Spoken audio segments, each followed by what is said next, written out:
GDR news, ఇది సామాన్యుని గళం. శ్రీకాళహస్తిలో ఎమ్మెల్సీ బాబు రాజేంద్ర ప్రసాద్ కుటుంబ సమేతంగా శ్రీకాళహస్తి ఆలయాన్ని దర్శించుకున్నారు. ఆలయ అధికారులు, బీజేపీ నాయకులు, వేద పండితులతో కలిసి స్వాగతం పలికి ప్రత్యేక దర్శన ఏర్పాట్లు చేశారు. అనంతరం స్వామి అమ్మవారిని దర్శించుకుని తీర్థ ప్రసాదాలు స్వీకరించారు. ఈ సందర్భంగా ఎమ్మెల్సీ మాట్లాడుతూ అమరావతి బిల్లు ఆమోదం చారిత్రాత్మకమని ప్రధాని నరేంద్ర మోడీ, సీఎం నారా చంద్రబాబు నాయుడులకు కృతజ్ఞతలు తెలిపారు. అమరావతి రాష్ట్ర ఏకైక రాజధానిగా ఉండడం ప్రజల విజయమని అన్నారు.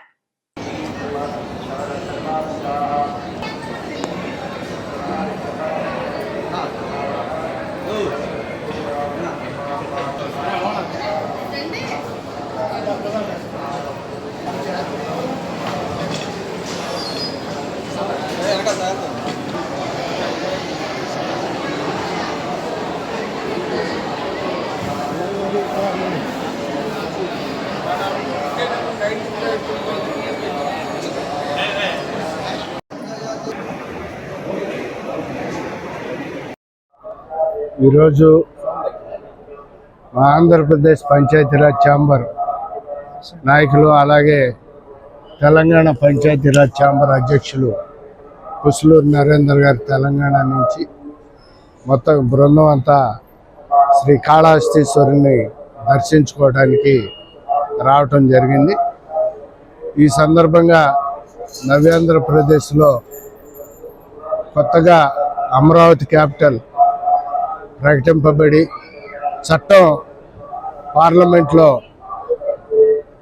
రూపొందించబడిన సందర్భంగా ఈ అమరావతి క్యాపిటల్గా రాష్ట్రంలో ఉన్న ప్రజలందరూ కూడా సుఖశాంతులతో, అష్టైశ్వర్యాలతో తొలతోగాలని చెప్పి ఆ దేవదేవుని వేడుకుంటూ ఈ రోజున ఆంధ్రప్రదేశ్లో ఉన్నటువంటి ప్రజలందరి యొక్క మూడు పార్టీలకు అతీతంగా, ప్రాంతాలకు అతీతంగా అమరావతి మన రాజధానిగా ఉండాలి, రాజధాని లేక నవ్వుల పాలవుతున్నాం, అనేక ఇబ్బందులు పడుతున్నాం అని రాష్ట్రం మొత్తం ముక్త కంఠంతో ఏకాభిప్రాయంతో ఉంటే ఊరంతా ఒకదారి, ఉలిపి కట్టెతో ఒకదారి అన్నట్టు జగన్మోహన్ రెడ్డి గారు అమరావతిని క్యాపిటల్గా అంగీకరించకుండా లోక్సభలో కానీ రాజ్యసభలో కానీ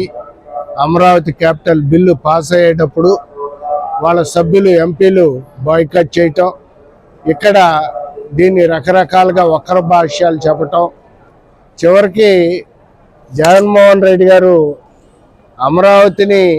అమరావతి అని కాదు మావిగన్ అని, అంటే మచిలీపట్నం, విజయవాడ, గుంటూరును కలిపి మావిగన్ అంట.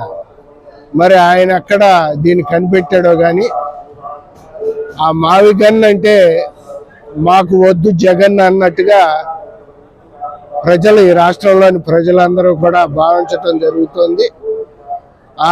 ఆ ఉద్దేశంతోనే ఆయన గురించి ఆయన ఆ పేరు కూడా చెప్పుకున్నట్టుగా మాకు వద్దు జగన్ అన్నది చెప్పుకున్నట్టుగా ఉంది. చాలా ఈ సందర్భంగా జగన్మోహన్ రెడ్డి గారు, వైఎస్ఆర్ పార్టీ వాళ్ళు వ్యవహరించిన తీరు, గతంలో అమరావతి పట్ల ఇదే రకంగా వ్యవహరించితే 3 రాజధానులు అని చెప్పి ఇలా రకరకాల సర్కస్ ఫీట్లు చేస్తే రాష్ట్ర ప్రజలు తిరస్కరించి 11 సీట్లకి వాళ్ళు పరిమితం చేసినా ఇంకా జగన్మోహన్ రెడ్డి గారికి బుద్ధి, జ్ఞానం వచ్చినట్లేదు. మళ్ళీ ఇవాళ ఆయన యొక్క అక్కస్సు, అమరావతి మీద ఆయనకున్నటువంటి ద్వేషం, విద్వేషం అదంతా కూడా వెళ్ళగక్కుతూ రకరకాలుగా అమరావతి మీద బురద జల్లుతూ ఈ రకమైనటువంటి దుష్ప్రచారాలు చేయటం అనేది చాలా సిగ్గుచేటైన విషయం. రాష్ట్ర ప్రజలందరూ చూస్తున్నారు. రాష్ట్ర ప్రజలు అందరూ కూడా అమరావతికి మద్దతుగా నిలబడి ఉన్నారు. రాష్ట్ర ప్రజలందరూ ఒకవైపు, జగన్ ఒక్కడే ఒక్కవైపు నిలబడడం జరిగింది.